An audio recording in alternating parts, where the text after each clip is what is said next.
Қайырлы күн баршаңызға, менің арнама қош келдіңіздер.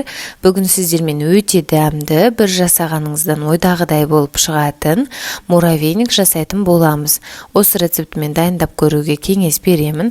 Ең алдымен оның үстінен еріген сары майды қосамыз, үстінен қантты салып, жұмыртқаны саламыз. Енді разрыхительді қосып, жақсылап араластырып, біркелкі етіп, қамыр илеп шығаратын боламыз. Қамыр бізде жұмсақ болып шығады.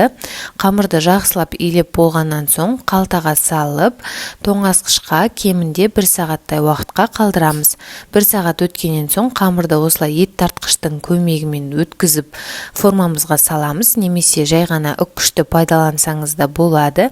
Негізі оңай жолы дәл осы ет тартқышпен жасасаңыз болады. Барлығын өткізіп болғаннан соң 180 градуста 20-25 минут шамасында пісіреміз. Міне біздің қамырымыз қызарып пісіп шықты. Енді барлығын осылай үгіттеп аламыз. Үгіттеп болғаннан соң вареный сгущенкаға қамырымызды саламыз.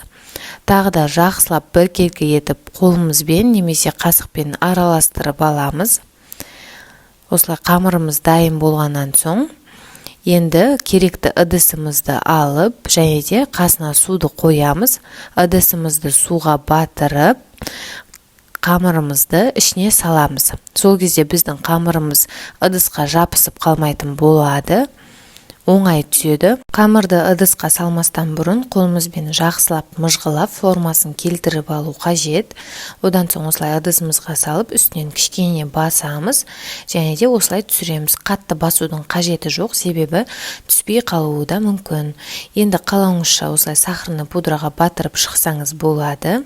Ол өзіңіздің ойыңыздағыдай кез келген затпен жасасаңыз болады. Барлығын жасап болғаннан соң тоңазытқышқа 1 сағаттай уақытқа сгущенкамыз сіңгенше қалдыратын боламыз. Міне біздің муравейнигіміз дайын болды. Өте дәмді, қытырлақ болып шығады. Міндетті түрде дәл осы рецептімен жасап көріңіз. Ас болсын.